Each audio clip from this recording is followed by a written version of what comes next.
Semoga kabarnya baik semua ya. Oke, nah teman-teman sebelum kita masuk ke topik nih, saya butuh satu orang nih. Kalau bisa sih unmute, kalau bisa. Karena kan ini konteksnya pembelajaran, benar ya? Jadi saya butuh satu orang buat ngerangkum. Minggu lalu kita bahas apa aja sih? Boleh yang berkenan? Oh ya, ada penelitian, jika seseorang berani mengutarakan pendapat di umum dan itu diulang, maka daya serapnya akan jauh lebih tinggi. Silakan. Saya butuh satu orang yang berkenan untuk mereview. Minggu lalu kita bahas apa aja sih? Ada yang bersedia? Boleh raise hand? Kalau bisa unmute ya. Oke. Oh, Kotoni. Silakan Kotoni. Bukan Dre, maksud saya Oh. yang mau rasain. Oke. Saya butuh satu orang di unmute. Oh, Shirley Ho, silakan. Unmute ya.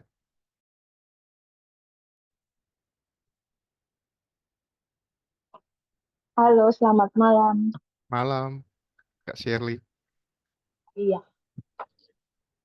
minggu lalu, sebentar. Saya keluarkan contekan saya dulu. Tenang aja. Gugup di hipnotis. Oh, di sini nggak ada hipnotis, Kak Amin. Nggak perlu dihipnotis kok.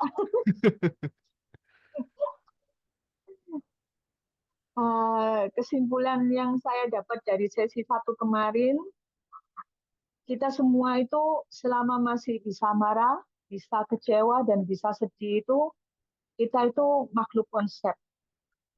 Karena merupakan makhluk konsep itu, berarti semua jalan hidup kita yang merancang adalah diri kita sendiri, sesuai dengan perspektif yang kita punya dan kita percaya. Mengapa kita disebut makhluk konsep? Karena berbagai kejadian di masa lalu membentuk perspektif kita puzzle by puzzle hingga saat kita hidup sekarang ini.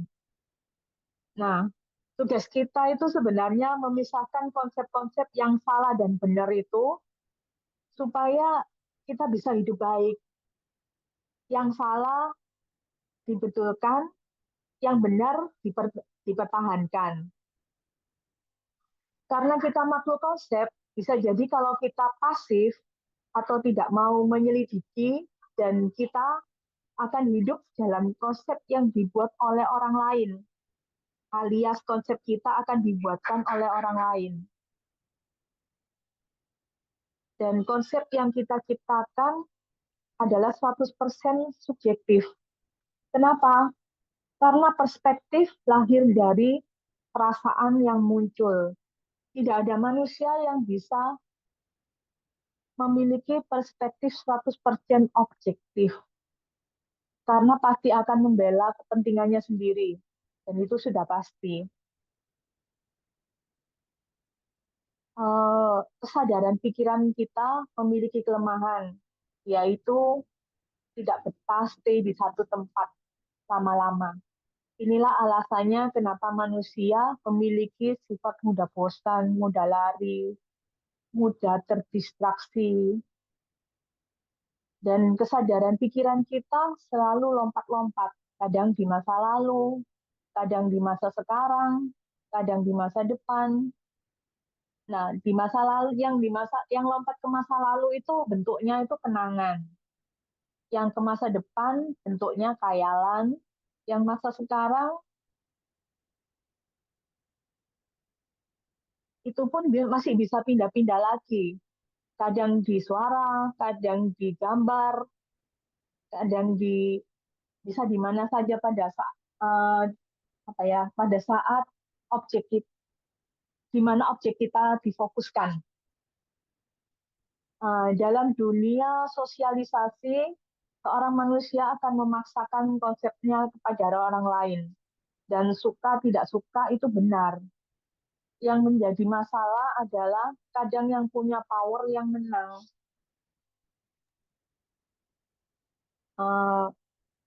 Kalau kita selalu menolak brainwash orang yang berkuasa, termasuk mental block juga atau enggak? Itu ada pertanyaan ya waktu itu. Jawabannya tergantung kita. Kalau brainwash-nya bagus, kita tolak, itu namanya mental block. Tapi kalau misalkan jelek, kita tolak, kita juga nggak salah. Itu nggak termasuk mental block. Lengkap. Ada lagi Kak Shirley? Sebentar, Leng- contekannya lompat. Keren, lengkap itu. Berarti minggu kemarin saya nggak mengarang sendiri. Maksudnya saya nggak mendongeng. Ada yang dengar? Saya mendengarkan lagi karena saya sangat tertarik dengan NLP. Oke, Rasanya rugi kalau saya nggak dapat ilmunya NLP lagi. oke. Thank you. Boleh applause buat Kak Shirley, teman-teman. Di sini ada applause gak ya? Harusnya sih ada ya. Thank you ya sudah dirangkum Kak Shirley minggu lalu. Jadi kita melanjut statementnya Kak Shirley. Jadi manusia makhluk konsep. Setuju ya teman-teman? Seperti yang kita bahas minggu lalu, manusia itu 100% makhluk konsep. Nah, sekarang pertanyaannya, segala bentuk konsep, segala bentuk perspektif disimpan di mana? Ada yang tahu?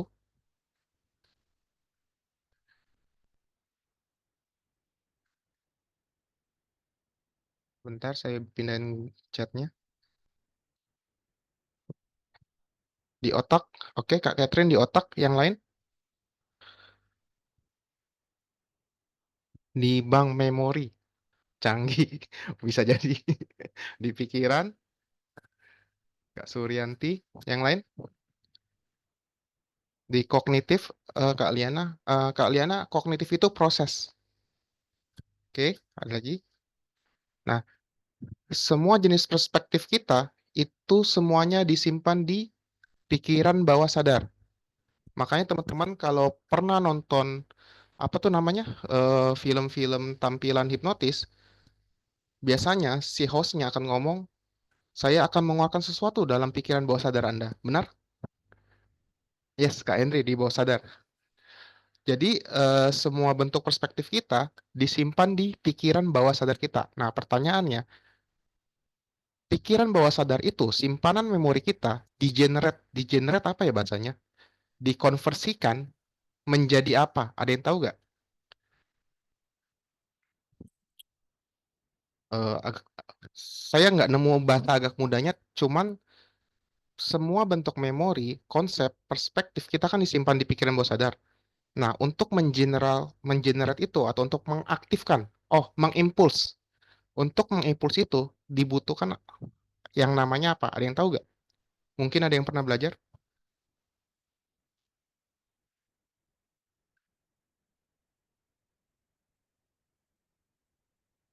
Ada yang tahu?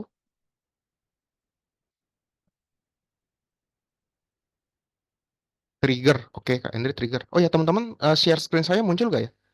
Sorry, boleh minta responnya? Share screen saya muncul? Oh, muncul. Oke, itu Suryanto Putra Bagan. Oke, thank you ya. Jadi, sebelum kita lanjut, di sesi 2 ini yang kita harapkan adalah mengenal apa itu NLP sebagai tools atau alat, sejarah singkatnya tentunya, karena tak kenal maka tak sayang. Terus manfaatnya apa? Terakhir, di kelas ini, saya hanya akan mengajarkan NLP untuk diri sendiri. Meskipun NLP pada dasarnya bisa digunakan untuk mempengaruhi orang lain. Tapi yang bagian mempengaruhi, mohon maaf saya tidak bisa ajarkan. Kenapa? Karena saya tidak kenal langsung teman-teman langsung. Kenapa? Karena saya pernah ada pengalaman, saya share ilmu ini ke seseorang dan dia pakai untuk memanipulasi orang. Saya kecolongan satu. Yang saya udah kenal deket-deket aja, dia bisa langsung pakai dan langsung kena manipulasi orang itu. Dan dia bisa makan take home pay sekitar 500 miliar. Itu beneran. Belum termasuk biaya hidupnya yang dibiayain. Jadi saya agak menyesal karena membiarkan apa yang saya share disalahgunakan. Share screen-nya kosong ya. Yang lain muncul nggak share screen saya? Jadi, Muncul ya. oh ya muncul. Jadi yang saya share di sini hari ini hanya untuk diri sendiri, tidak untuk orang lain ya, atau mempengaruhi orang lain. Lengkap ya. Nah, kita masuk ya. Apa sih itu NLP? Teman-teman lihat di layar ya. NLP adalah gabungan dari tiga kata. N-nya neuro, L-nya linguistik, P-nya programming. Bahasa Indonya apa sih? Neuro adalah pikiran. Bahasa mudanya pikiran. Linguistik bahasa, programming behavior atau perilaku. Kak Citina, kalau mau belajar untuk keperluan bisnis network boleh bisa ikut. Ya bisa, Citina. Kalau mau dapat sertifikat langsung cari pengajar NLP yang sertifikasinya Richard Bandler, Citina.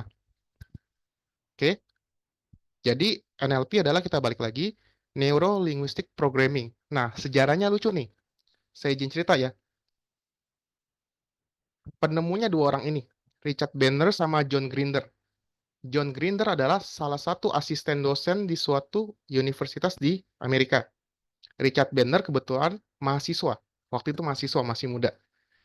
Nah, uniknya adalah waktu itu Dr. Richard Bandler menemukan suatu pattern atau pola yang mana bisa mempengaruhi atau membypass bawah sadar konsep-konsep yang sudah terkumpul di pikiran manusia. Itu Richard Bandler jeniusnya di situ.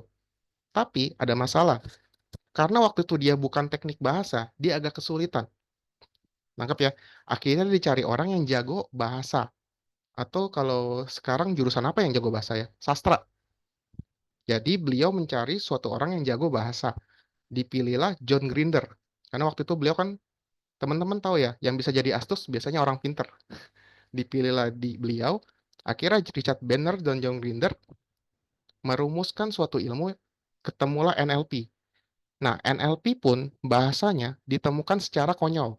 Kenapa sih bisa ketemu istilah NLP? Karena waktu itu Richard Bandler lagi buru-buru dan ngebut, akhirnya di stop sama polisi.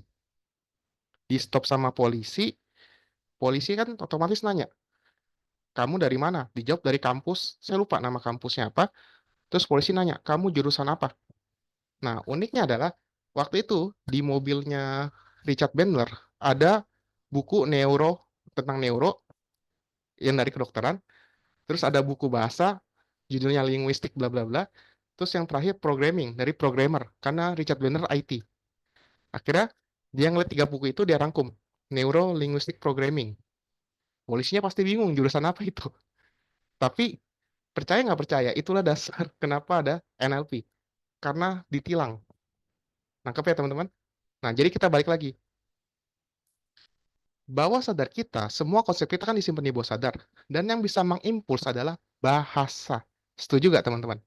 Yang bisa mengimpuls semua memori kita, semua konsep kita itu bahasa. Setuju? Contoh, kita semua di sini bisa bahasa Indonesia, benar? Ada yang nggak bisa bahasa Indonesia? Benar ya?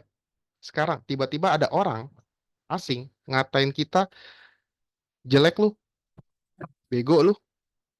Pertanyaannya, perasaan apa yang muncul? Silakan. Jengkel. Oke, nangkep ya? Kesel. Ada lagi? Ada gak yang ketika dikatain bego lu, jelek lu?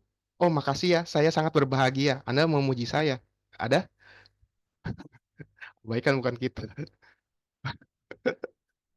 Ayo. Oke. Ada gak yang seandainya ada orang ngatain kita nih, kita berterima kasih. Belum bisa. Oke, pikir saja dia. Oke, Kak Catherine bagus nih. Nah, sekarang pertanyaannya. Ini kan ada nih di sini listnya yang namanya Suryanto Putra Bagan. Bener ya? Nah, seandainya nih kita nggak bisa bahasa Bagan, orang itu ngatain kita pakai bahasa Bagan dan negatif. Kita nggak ngerti. Pertanyaannya, apakah perasaan itu akan muncul? Silakan dijawab. Kak Sherry, enggak. Yang lain? Tidak. Tidak akan muncul. Tidak. Enggak. Yes. Sekarang pertanyaannya, yang masalah perkataan itu atau kita ngerti atau enggaknya?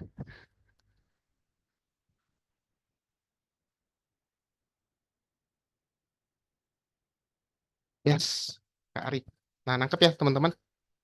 Jadi kuncinya adalah yang bisa men-trigger semua konsep-konsep yang tertanam di bawah sadar kita adalah linguistik atau bahasa. Menurut saya masih bisa kok, karena yes, masih bisa, setuju. Hanya powernya tidak sebesar kalau kita ngerti. Saya setuju sama yang Kak Catherine, hanya powernya tidak sebesar kalau kita ngerti. Oke, nangkap ya teman-teman. Nah, maka dari itu kenapa NLP ini diciptakan, teman-teman. Fungsinya adalah bagaimana sebuah linguistik atau sebuah bahasa bisa mempengaruhi pikiran dan pola perilaku kita. Menarik kuncinya. Jadi kalau teman-teman ikut kelas NLP, fokusnya ngajarin teknik terapi, teknik coaching, bla bla bla, itu bukan esensinya. Ilmu NLP konsepnya adalah di bahasa. Bagaimana sebuah bahasa bisa kita gunakan untuk menaikkan emosi seseorang, atau bisa juga kita gunakan untuk memperbaiki diri sendiri. Nah, karena konteksnya hari ini ada di diri sendiri, maka yang kali ini akan saya pakai untuk diri sendiri semua. Tangkap ya, teman-teman. Oke, ada pertanyaan dulu tentang sejarah NLP? Silakan, kalau ada. Nggak ada, kita lanjut ya. Nah, teman-teman boleh catat atau note di sini. Di NLP, kita sangat erat kaitannya dengan distorsi, generalisasi, dan dilation. Maksudnya apa? Teman-teman masih ingat minggu lalu, segala jenis konsep yang kita punya disimpan di pikiran bawah sadar. Dan sifat dari konsep atau persepsi adalah tidak pernah netral, tidak pernah objektif, sorry.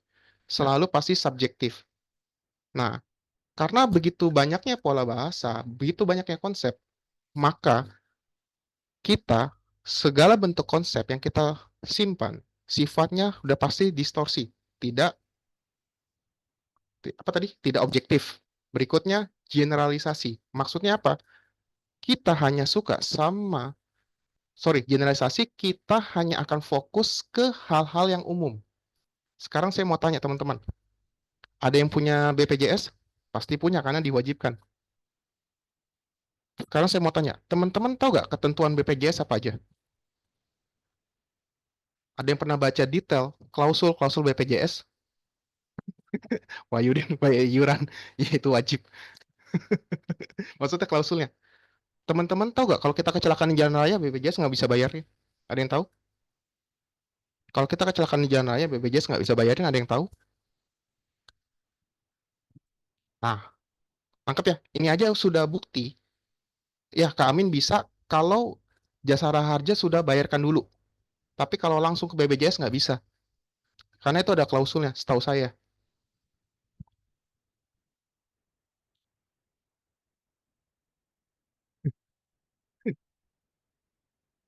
Oh, kalau BPJS Ketenagakerjaan bisa kalau di perjalanan kecelakaan ingin tujuannya adalah kerja. Ah, ini mungkin ada orang yang bantu nih Kak Amin. Karena kalau kita ikutin standar klausulnya, itu harus jasa harja dulu Kak Amin. Mungkin Kak Amin ada yang bantuin. Mungkin ya. Oke, kita lanjut ya. Jadi yang kita ingin sampaikan adalah eh, manusia nggak suka dibahas terlalu detail. Nangkap ya, poinnya ini yang saya pengen sampaikan. Jika kita ingin melobi orang dalam bidang jasa, contoh, ingin melobi orang dalam bidang jasa, dan klausulnya terlalu banyak, sampai detail-detail banget, percayalah, dia nggak akan baca. Nangkep ya? Dia nggak akan baca. Jadi misalkan teman-teman bisnis apa, klausulnya banyak, dia nggak akan baca. Kenapa? Manusia paling nggak suka sesuatu yang terlalu banyak dan detail. Dia akan ambil inti-intinya aja. Masuk akal teman-teman? Oke, nangkep ya? Jadi tools NLP nggak bisa jauh-jauh dari distorsi. Distorsi kita udah tahu ya. Distorsi adalah semua pikiran yang kita yakinin belum tentu benar, tapi kita menganggap diri kita benar. Itu distorsi. Hati-hati sama distorsi. Jadi teman-teman mesti ingat nih, di tools NLP mesti ingat tiga ini. Distorsi, generalisasi atau menyamaratakan. Terakhir adalah delation. Delation apa? Menghapus. Maksudnya gimana? Jika kita pernah ngomong secara detail ke orang, jangankan seminggu, 3 hari kemudian dia bisa lupa. Detail ya. Jarang baca klausul perjanjian kontrak kalau mau ambil dana kur. Oke, nangkep ya. Teman-teman ada pertanyaan? Tiga ini wajib teman-teman hafal. Ilmu NLP nggak bisa lepas dari tiga ini. Oke? Nah, selebihnya adalah teman-teman bisa lihat di gambar ada time, space, language. Time itu waktu, language bahasa, memories, traits, ancaman, decision, bla bla bla, value dan belief. Teman-teman bersyukurlah karena pas saya belajar ilmu NLP, saya nggak dapat hari pertamanya langsung. Nangkep nggak teman-teman? Pas saya turun belajar NLP, saya nggak dapat ilmu yang sesi pertama kita. Makanya saya begitu ngeliat ini, saya pusingnya setengah mati, teman-teman. Oke, saya buka ya. Time, space, bla bla bla ini merupakan pengalaman. Saya rangkum aja, langsung pengalaman. Boleh diulang apa tadi distorsi? Oke, distorsi teman-teman tahu? Distorsi kalau kita masukin gelas ke air yang ada, ke gelas yang ada airnya setengah, biasanya gelasnya akan bengkok. Kenapa? Karena itu biasan dari cahaya. Yes, atau penyimpangan. Nah, kalau dalam bahasa pola pikir manusia, distorsi adalah kita yakin 100% apa yang kita yakinin benar. Itu contoh. Kita yakin 100% apa yang kita yakinin itu benar. Contoh. Ini cuma contoh ya, mohon maaf. Zaman manusia purba, mereka menganggap Tuhan itu adalah pohon, sama dengan pohon. Bener ya? Setuju gak teman-teman? Zaman manusia purba, biasanya objek penyembahannya adalah pohon kalau nggak batu, batu besar. Nah, sekarang teman-teman bayangin deh. Teman-teman bayangin ya. eh, Teman-teman punya kemampuan balik ke masa lalu. Teman-teman mundur, hadir di zaman di era manusia purba. Dan teman-teman ngomong, hai kalian semua sesat. Kira-kira teman-teman akan diapain? Jembak kerang. Oke, nih. Teman-teman bayangin teman-teman bisa balik flashback ke zaman purba, terus teman-teman ngomong ke mereka, hai kalian semua sesat. Jangan jangan memuja pohon, jangan memuja batu. Sesat, nanti masuk neraka. Dibunuh. Nangkep ya? Wah, ini Kak Wahyudin nonton Naruto nih. Tuh jadi jadikan sate. Teman-teman nangkep ya? Maksudnya apa? Kadang kita meyakinin apa yang kita yakinkan kita yakinkan dan percaya 100% benar. Padahal belum tentu, teman-teman. Teman-teman tahu Galileo Galilei? Penemu apa? Galileo Galilei. Ada yang tahu penemu apa? Boleh googling. Galileo Galilei penemu apa? Silakan googling. Matahari tata surya. Oke. Teman-teman tahu kenapa beliau bisa meninggal? Silakan googling. Kenapa Galileo Galilei meninggal? Benar. Apa bidah? Dianggap bidah apa ya?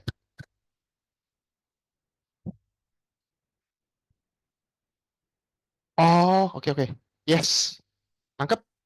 Galileo Galilei orang yang menemukan statement bahwa bumi mengitari matahari, bumi tidak diam. Nangkep ya? Tapi saat itu beliau mengeluarkan statementnya di depan orang-orang yang belum tahu kebenaran. Apa akibatnya? Dibunuh. Demam dan jantung. Itu dibunuh setahu saya Galileo Galileo. Nangkep ya teman-teman? Betapa ngerinya apa yang kita yakinkan. Yes. Hukuman aslinya saya nggak tahu Kak Nurmalia karena saya belum lahir. Nangkep ya? Jadi baik lagi.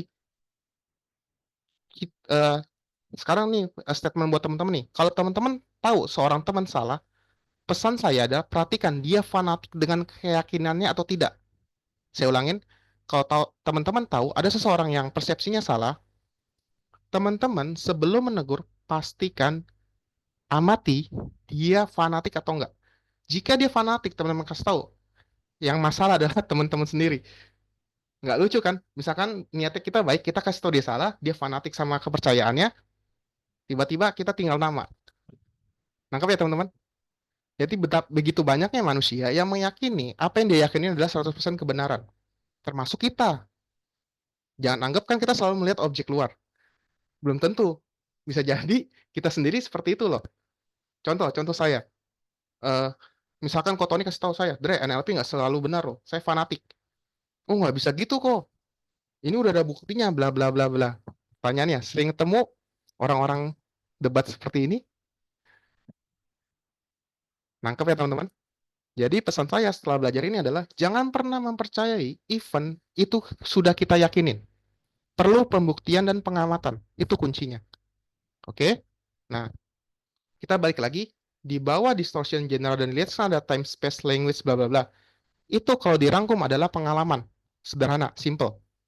Dulu saya belum dapat yang materi pertama. Saya langsung terjun, saya langsung dihadapin ini, bingungnya setengah mati. Karena itu kan banyak. Sekarang saya rangkumin, karena saya udah tahu konsepnya. Jadi semua ini, time, language, memory, state, bla bla bla, itu pengalaman dan keyakinan. Selesai. Oke? Berikutnya masuk ke internal representation kan. Apaan tuh internal representation? Pasti pusing. Itu proses kognitif. Proses kognitif ada di materi minggu lalu ya. Lengkap ya. Habis internal representation, turun ke state. Ada yang tahu state itu apa? Ada yang tahu state itu apa?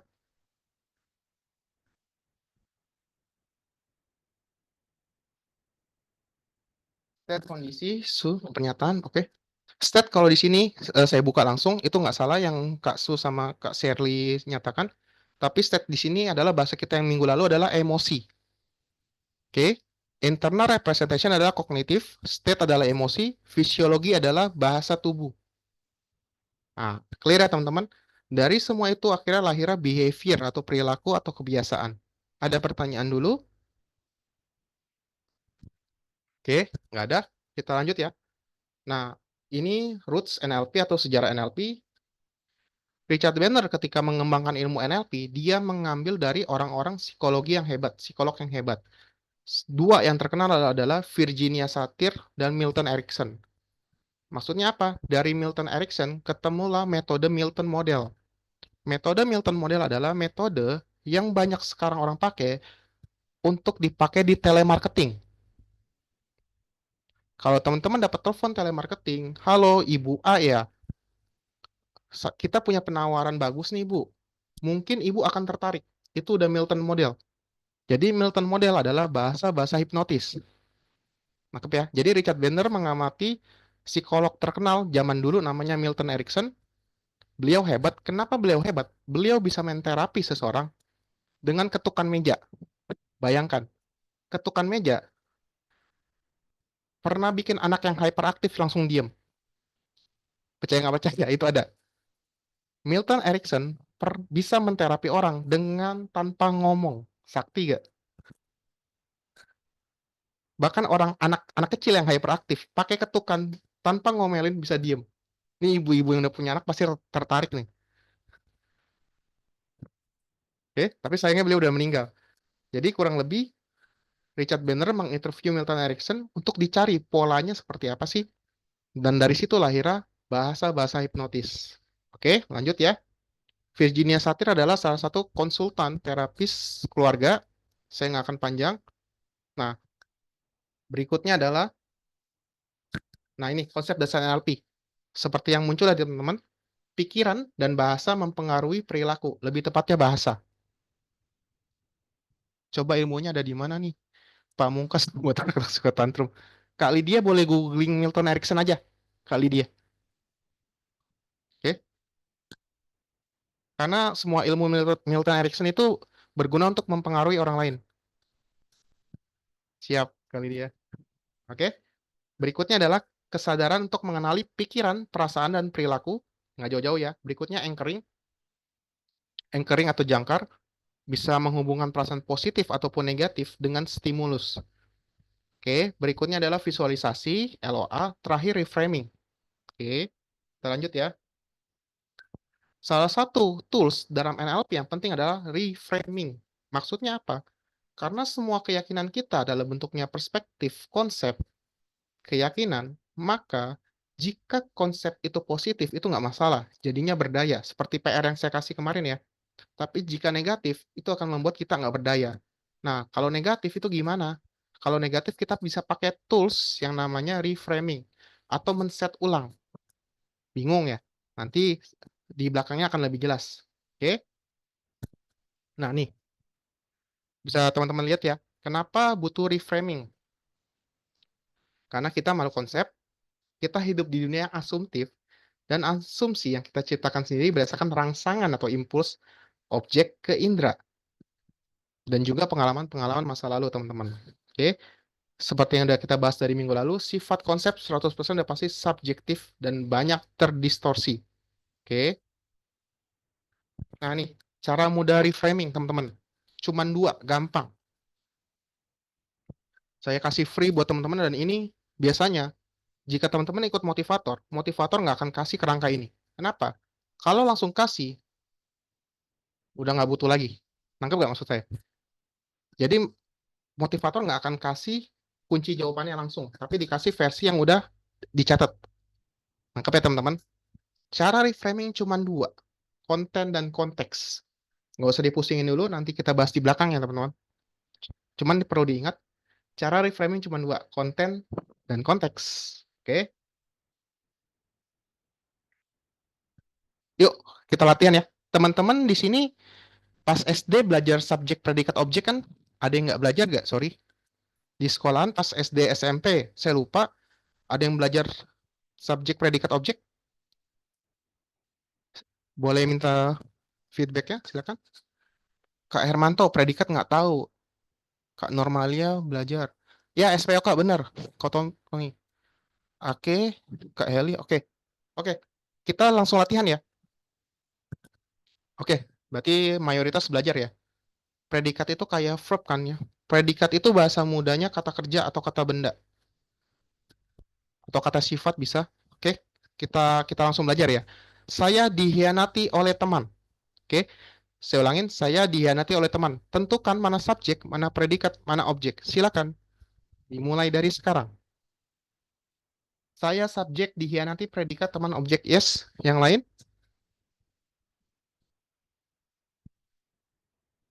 Saya subjek saya predikat dihianatin objek teman. Kan normalnya sama. Oke. Oke, rata-rata sama ya. Teman objek. Yes, rata-rata sama ya. Sekarang kita buka. Udah? Oke, benar ya. Saya subjek dihianatin predikat teman objek. Oke, sekarang ada pertanyaan lagi nih buat teman-teman. Penyebab dari masalah hidup kita dari konteks saya dihianati oleh teman adalah siapa? Subjek kah, predikat kah, atau objek?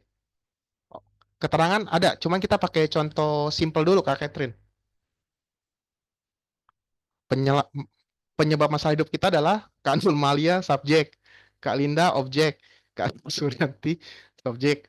Ayo, penyebab masalah hidup kita adalah silakan. Subjek, objek, ada yang lain? Objek, predikat, predikat, predikat, predikat. Saya sendiri. Oke, ada lagi? Nah, dari sini kelihatan nih pola pikir teman-teman nih. Oke, karena predikat situnya asumsi. Oke. Saya buka ya, teman-teman. Ini yang jawab subjek saya yakin pernah dikecewakan sama orang dekat nih. Yang jawab subjek saya cukup yakin pernah dikecewakan sama orang dekat. Nggak semua, tapi saya yakin cukup banyak. Oke, saya buka ya. Penyebab masalah hidup kita adalah predikat. Saya ulangin, semua masalah hidup kita, semua yang bikin hati kita bergejolak adalah predikat. Oke, tahan dulu ya. Kita lanjut ke pertanyaan yang berikutnya. Dari subjek, predikat, dan objek, mana yang mengandung perasaan? Subjek, predikat, dan objek, mana yang mengandung perasaan? Silakan dijawab. Predikat, subjek, subjek. Silakan. Kak Hermanto, predikat, predikat, subjek, subjek. Oke. Oke, variasi ya jawabannya. Oke. Oke, cukup. Nah, sekarang pertanyaan berikutnya. Dari subjek, predikat, atau objek ini, mana yang mengandung asumsi atau konsep? Dari subjek, predikat, atau objek, mana yang mengandung asumsi atau konsep? Predikat, predikat, predikat, objek, predikat. Oke, masih variatif. Ini kalau pilpres debat nih. Oke, lanjut ya. Kita lanjut ke pertanyaan berikutnya.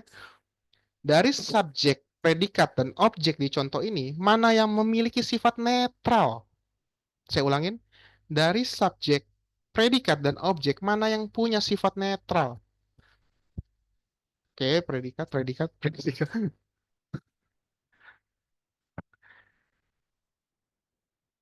Oke, sudah ya? Oke, saya jawab satu-satu ya. Nomor 1 sampai nomor 3, jawabannya adalah predikat. Saya ulangin, 1 sampai 3, jawabannya adalah predikat. Semua masalah hidup kita ada di predikat kita. Semua yang mengandung perasaan ada di predikat kita. Semua yang mengandung asumsi dan konsep ada di predikat kita. Tidak percaya? Kita buktikan ya. Dihianati kan ada imbuannya. Kata dasar dihianati apa? Silakan. Ada yang tahu kata dasar dihianati, khianat? Yes, yang lain? Kata dasar dihianati, khianat. Oke. Sekarang kita tes ya, kita buktikan ya. Imbuannya dihilangkan. Jadi saya khianat teman. Saya khianat teman. Silakan teman-teman baca dulu. Saya dihianati oleh teman, munculkan perasaan. Berikutnya, saya hianat teman. Ketika predikatnya rusak, perasaannya masih berasa gak? Atau perasaannya masih sekuat gak dengan pakai imbuan? Silakan dites. Ketika predikatnya kita rusak, oh Kak Hermanto nggak tahu pengkhianatan. Oh, ada yang bisa bantu saya pengkhianatan itu bahasa Indonesianya apa ya? Ah, kejawab ya teman-teman. Kita lanjut ya, kejawab ya. Semua masalah kita yang mengandung perasaan, yang mengandung asumsi itu semua di predikat. Tes aja teman-teman. Sekarang bayangkan masalah teman-teman apa misalkan saya diomongin oleh teman saya. Semua sumber masalah hidup kita adalah predikat. Udah mulai tahu Kak Mei menusuk dari belakang. Tahu sekilas saja tapi tidak di. Nah nih dibantu jawab Kak Mei nih, Kak Hermanto menusuk dari belakang. Oke. Teman-teman memperoleh pengetahuan baru. Jadi semua masalah kita itu ke save-nya di predikat. Kejawab teman-teman. Sekarang sekarang saya minta teman-teman bayangin, nggak usah diketik di dalam hati aja. Bayangin suatu konsep yang teman-teman masih save dan teman-teman cukup kesel. Saya dicuekin teman saya, si Budi cuekin saya, si Budi hina saya. Bikin satu kalimat di kepala, sudah. Sekarang rangkaikan subjek, predikat, objeknya. Keterangannya nggak usah. Subjek, predikat, objek aja. Sekarang tes, rusak predikatnya. Rusak itu apa ya bahasa mudanya? Dianehin predikatnya. Percaya gak emosinya akan hilang? Kebenciannya akan melemah. Hilang sih susah. Melemah. Menarik teman-teman. Bagaimana predikat bisa mempengaruhi hidup kita? Ada yang kepikiran ini nggak sebelumnya? Silakan dites dulu ya. Pikirkan suatu masalah yang menghambat kita, yang punya emosi cukup negatif, misalkan dibenci, difitnah, dimusuhin, dihindarin, diomongin jelek, terus bikin kalimat saya difitnah oleh ABC. Semua masalah kita ternyata dari predikat loh.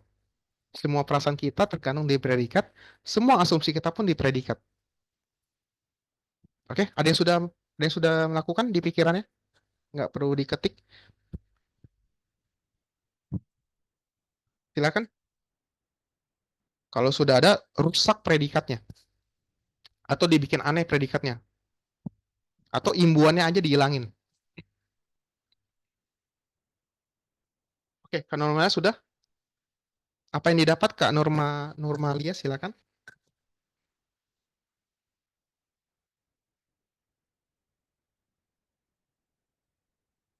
Yes, nangkap ya? Jadi semua masalah kita tuh ada di predikat, teman-teman. Sesederhana itu. Jadi kalau teman-teman ambil kelas NLP, mahal-mahal, nggak langsung dapat proses sederhananya seperti ini. Ini saya butuh waktu cek dan recheck sampai observasi sehingga ketemu bagaimana menyederhanakan ilmu ini lagi. Ya, benar. Kak Hermanto benar. Predikat punya unsur atau sifat movement atau penggerak. Kak Catherine, harusnya bisa Kak Catherine, karena sama konsepnya. Tapi karena saya nggak bisa Chinese, saya nggak bisa jawab juga. Saya nggak ngerti Chinese, Mandarin. Kak Helmi, semua gara-gara si predikat. Nangkep ya teman-teman?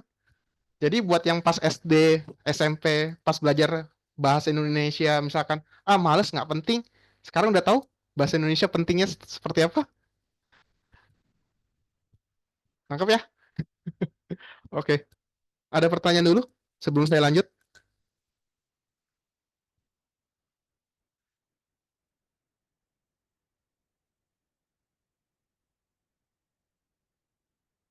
Pentingnya kosakata daka. Daka apa ya, Kak? Makanya orang yang typo. Nah, bener. Makanya orang yang typo kita nggak langsung emosi.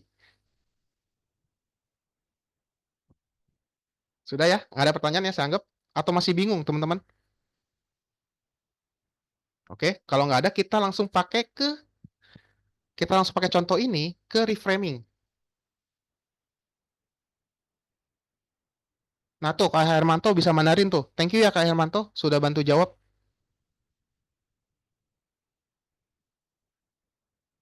Thank you Kak Hermanto. Oke, sekarang kita masuk ke pengaplikasian. Balik lagi, reframing ya teman-teman.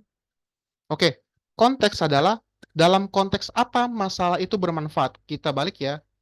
Sekarang saya minta teman-teman bayangin teman-teman dihianati oleh teman dekat. Saya dihianati oleh teman. Sekarang pertanyaannya, dalam konteks apa dihianati itu bermanfaat? Silakan jawab. Dalam konteks apa dihianati itu bermanfaat? Silakan. Yuk, dalam konteks apa dihianati itu bermanfaat? Nggak bisa, dihianati nggak bisa bermanfaat. Nah, tuh, thank you kasih Swandi. Perkembangan diri, pertumbuhan, Kak Suryanto Putra Bagan, nggak paham maksudnya. Kak Hermanto influence. Yes, sebagai pengalaman yang membentuk mental jiwa, motivasi, jadi tahu sifat orang. Kaliana, ada lagi? Penerimaan berbeda, yes. Oke, sekarang anggap ya kita dihianati nih. Saya dihianati oleh teman saya. Kalau dia tidak mengkhianati saya, mungkin mental saya masih akan jadi mental tempe. Nangkep teman-teman?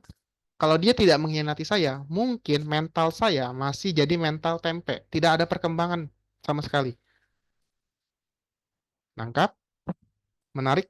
Hanya dari bahasa, hanya dari bahasa, asumsi kita 180 derajat langsung berubah. Switch. Hati-hati sama bahasa. Lebih tepatnya seperti itu. Nangkap ya teman-teman? Jadi, kalau kita menggunakan reframing dalam konteks saya dihianati oleh teman, adalah dalam konteks apa dihianatin oleh teman itu bermanfaat. Atau saya diomongin teman saya yang jelek-jelek. Dalam konteks apa diomongin jelek-jelek bermanfaat. Tangkap ya teman-teman. Ketika kita punya reframing, sudut pandang kita akan berubah. Yang tadinya emosi langsung jadi termotivasi untuk pembuktian. Masuk akal?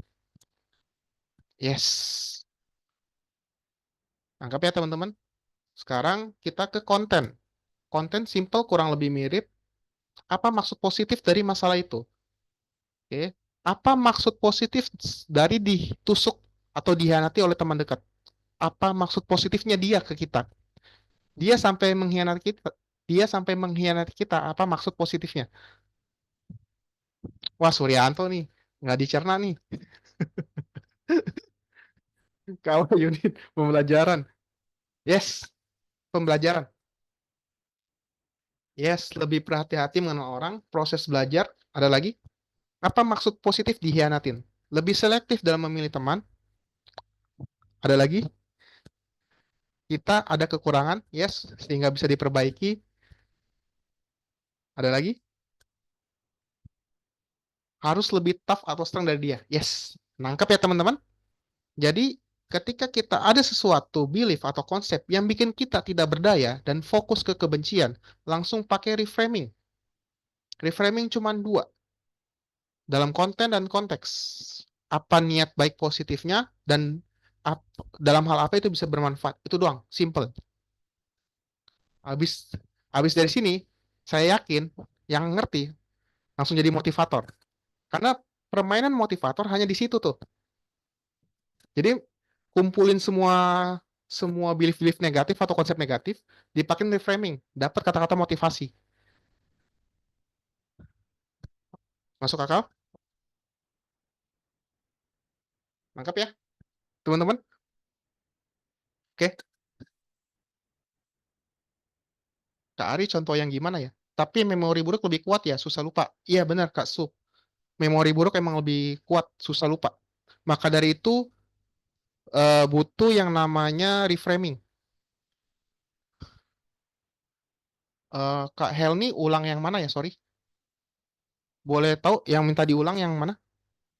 Banyak motivasi mainnya di konten sehingga ke pendengar sering berterbuai. Yes, yes, shifting paradigma, benar.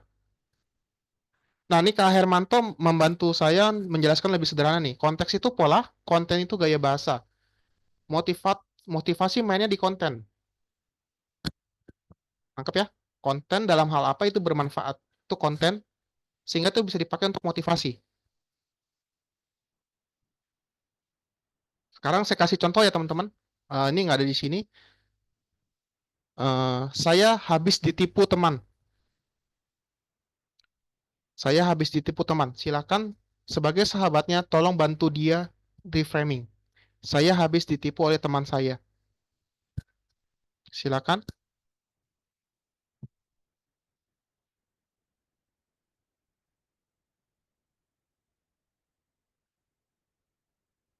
Saya habis ditipu teman saya. Saya habis tipu teman itu ya betul itu merusak predikat Kak Katrin. Emosinya akan turun sedikit karena predikatnya dirusak. Nah, untuk membantu dia mesti di reframing. Reframing itu cuma dua, konten dan konteks. Konten dalam hal apa ditipu itu bermanfaat, konteks apa maksud positifnya. Yes, Kak Yuliana itu ngerusak predikat karena imbuannya dihilangin. Tangkap ya teman-teman. Ada pertanyaan? Oh iya, yang memiliki sifat netral tadi pada jawab eh, beragam ya. Saya jawab ya, balik ke sini. Yang memiliki sifat netral dari subjek, predikat, ada objek adalah objek.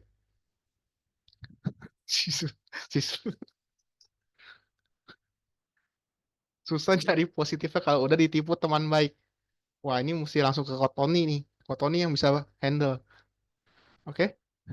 Oh, dikira harus ditanya apa perasaan kamu. Oh, eh Kak Catherine, konteks ini bermanfaat salah satu teknik untuk mempengaruhi orang, Kak Catherine. Cuman di sesi ini kita nggak belajar mempengaruhi orang lain. Tenang, kamu ditipu agak kamu lebih berhati-hati. Oke, oke, kita lanjut ya. Dari subjek, predikat, dan objek yang memiliki sifat netral adalah objek. Saya ulangin. Yang memiliki sifat netral adalah objek. Tapi seringkali kita menjadikan objek kambing hitam atas segala bentuk emosi yang tidak enak. Oke, kenapa objek yang netral? Karena objek tidak bisa menggerakkan apa-apa. Yang bisa menggerakkan adalah predikat. Yang berasumsi adalah subjek, yang kebentuk asumsi adalah predikat. Objek itu tidak bisa menggerakkan apa-apa. Nangkep ya teman-teman? Objek nggak bisa gerakin badan kita. Yang bisa gerakin subjek nggak netral. Benar, subjek itu kan kita. Subjek nggak netral karena kita yang bentuk asumsi. Nangkep ya? Tapi penggeraknya adalah seperti kata Kak Hermanto, penggerak kita adalah predikat. Yang bikin kita sakit hati, semua tuh sumbernya di predikat. Yang bikin kita depresi, predikat. Yang bikin kita merasa dunia tidak adil, predikat. Oke? Tapi kan asumsi dibentuk karena kelakuan. Nah, nangkep ya? Asumsi dibentuk karena kelakuan si objek. Oke? Objek penerima aksi, subjek pelaku aksi. Yes. Ah, beberapa orang masih beranggapan objek penggerak si subjek. Benar ya, teman-teman?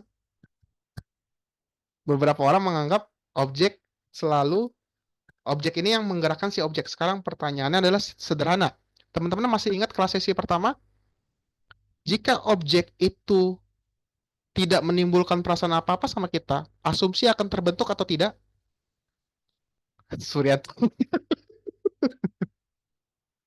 Oke, teman-teman masih ikut masih ingat yang apa minggu lalu? Jika sebuah objek tidak membentuk perasaan apa-apa di kita, apakah akan kebentuk asumsi? Nangkap ya teman-teman?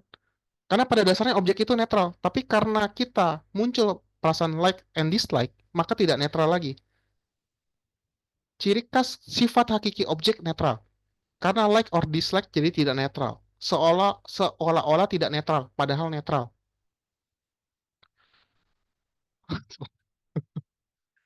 Yes, nangkap ya.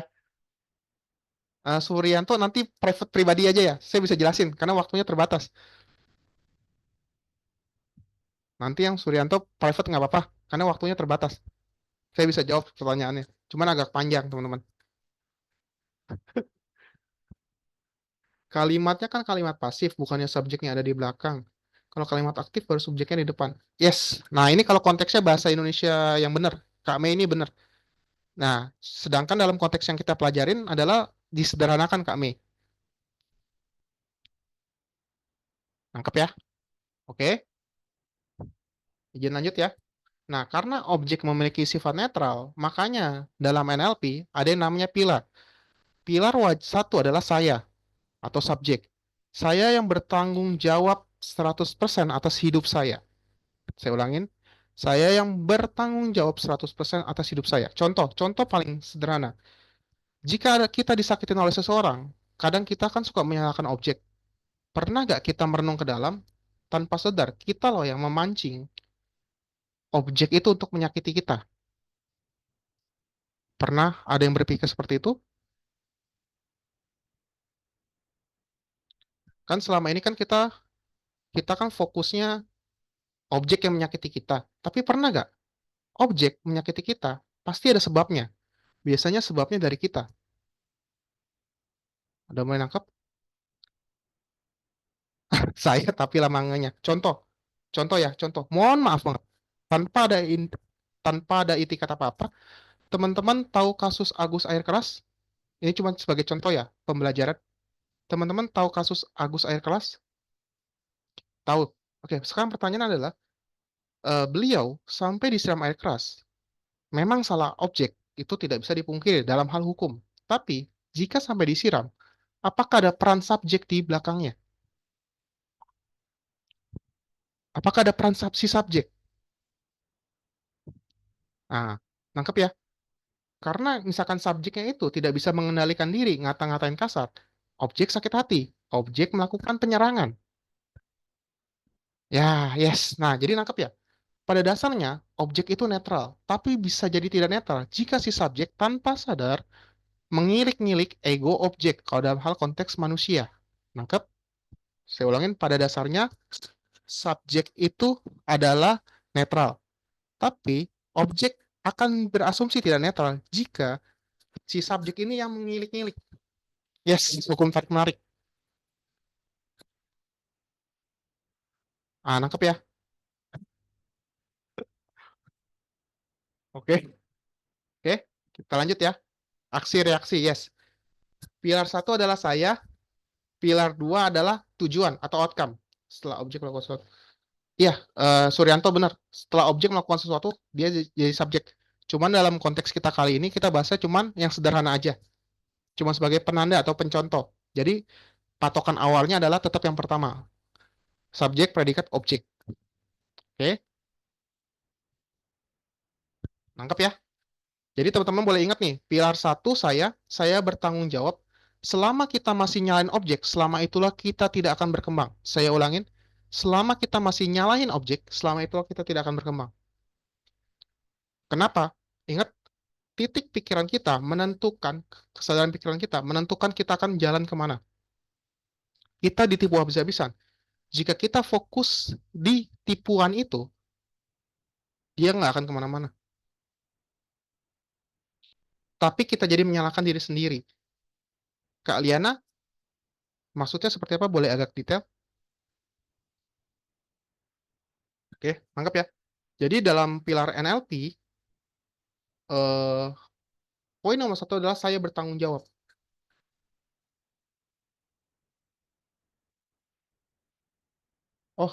Oh Kak Nurmaila, yang di poin tadi tidak ada keterangan bahwa subjek salah, nggak ada. Cuman subjek bisa jadi penyebab si objeknya ini jadi tidak netral. Mantap ya, mantap ya. Jadi baik lagi, karena kelas ini konteksnya ke diri sendiri, maka kita akan fokus ke diri sendiri ya teman-teman. Subjek jadi segala sumber, karena asumsi dia yang buat. Oke, lanjut ya. Karena waktunya terbatas nih. Sebenarnya saya pengen jawab satu-satu, cuma waktunya terbatas. Ini udah mau habis. Saya izin kejar dulu ya materi. Oke?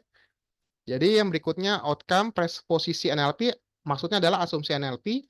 Berikutnya raport atau hubungan. Teman-teman percaya nggak? Penyebab orang bisa berhasil adalah dia jago bisa membina hubungan dengan orang banyak. Setuju? Nggak ada. Saya belum pernah ketemu orang sukses selain dari warisan ya. Dia tidak pernah melakukan hubungan dengan orang banyak. Saya ulangin. Semua orang sukses, dia jago bisa membina hubungan dengan orang banyak. Selain itu saya belum pernah menemukan selain warisan. Oke? Berikutnya adalah internal. Ini kita nggak keburu. Berikutnya fleksibilitas. Jika Anda, misalkan teman-teman kalau pengen maju, wajib fleksibel. Fleksibel maksudnya apa? Nggak boleh terikat sama asumsi kita begitu erat. Orang yang terikat asumsinya begitu erat karena menganggap itu kebenaran, biasanya nggak akan fleksibel. Contoh, jika Anda misalkan, Anda yang terbiasa makan pakai tangan karena lebih nikmat, tiba-tiba Anda diajak fine dining sama bos besar. Kalau Anda nggak fleksibel, Anda akan tetap pakai tangan. Efeknya apa? Nangkep ya teman-teman? Jadi dalam ilmu NLP diajarkan kita mesti fleksibel.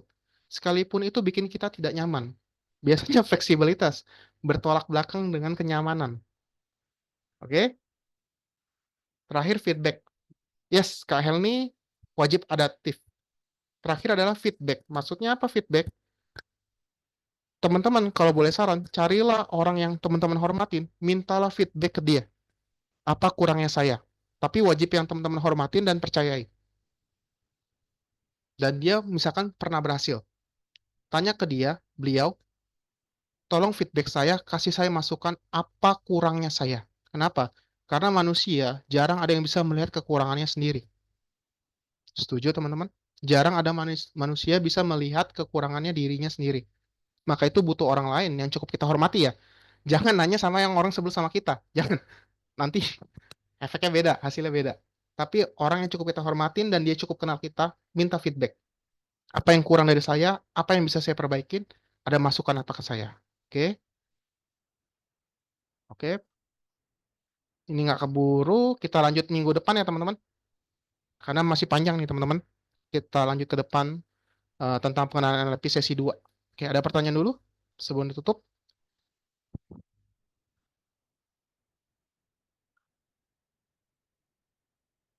Kalau nggak ada, saya balikan ke Kotoni, silakan kok.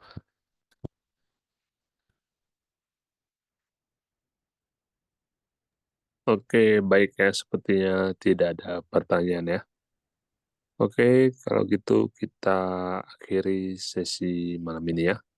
Oke, terima kasih Bapak Ibu dan teman-teman semua yang sudah hadir. Terima kasih Dre untuk sharingnya malam ini. Terima kasih Pak Andre. Dan terima kasih semua. Selamat malam. Terima kasih Pak Andre. Terima kasih semuanya.